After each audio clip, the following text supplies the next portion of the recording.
today. Please introduce yourself. Good morning, ma'am. I'm Rachel Albacete Sumindol, 42 years old, married with one daughter, aged 16 years old, and two sons, 13 and 9 years old, living at Barangay Nueva Invention, Barotac Viejo, Iloilo.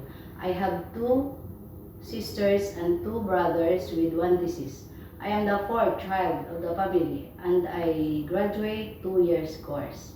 Okay, so you have 3 children. Are you the one who's taking care of your children since birth? Yes, ma'am. Okay, and do you have work experience as a domestic helper abroad before? Yes, ma'am. Okay, please tell me about it. I worked in Jordan as domestic helper for 2 years and 3 months at one couple with one son, 24 years old, and one daughter, 20 years old. I do all the household chores like cleaning, washing, ironing clothes, and cooking. Okay, so, and is it a finished contract? Yes, ma'am. Okay, so how would you describe your employers? Are they good to you? Yes, ma'am. How would you describe yourself as a worker? I am a hardworking, honest, and responsible person, ma'am. Okay, is there another helper in your previous employer? No, Do you have any tattoo? no, ma'am. Do you have surgical operation or serious sickness before? No, ma'am. Why do you want to work abroad? I work abroad. I wanted to work abroad to be able to develop my professional skills, experience personal growth, and most of all, to give the needs of my children and give financial support in their school. Okay, so if you get hard, who will take care of your children? My parents and my husband, ma'am.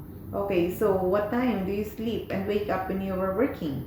I usually sleep around 10 in the evening after my work is done and wake up around 5 in the morning, ma'am. Okay, if you are homesick, what would you do? I will focus my work, ma'am, and I will focus my work, man, and I remind myself I need this job for my family. In Hong Kong, kids are super active and sometimes they tend to be out of control. How would you control your temper? I will be more patient and understanding to them. Do you have an allergy to a certain food? No, ma'am.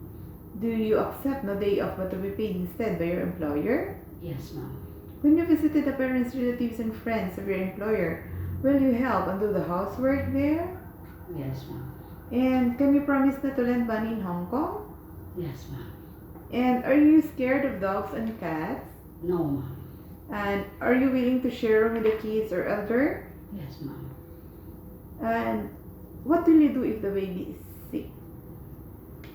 I will first, ma'am, I will check the temperature of the baby. If the baby is sick, I will call the employer. Do you smoke or drink alcohol? No, ma'am. And do you promise not to use your cell phone during working hour? Yes, ma'am. Do you promise to finish your contract? Yes, ma'am. I'm willing to finish my contract as long as my employer needs me. Can you sing a nursery song? Yes, ma'am. Okay, please give example. Watermelon, watermelon, papaya, papaya, banana, banana, banana, banana, fruit salad, fruit salad. Okay, thank you. Can you please say a short message to your future employer? Good morning, ma'am, sir. Hope you select me as your helper. I am hardworking, honest, and responsible person. I promise to serve your family with all my best. Thank you. ma'am. Okay, so could you promise also to serve the family of your employer with all your heart? Yes, ma'am. Are you a happy person? Yes, ma'am.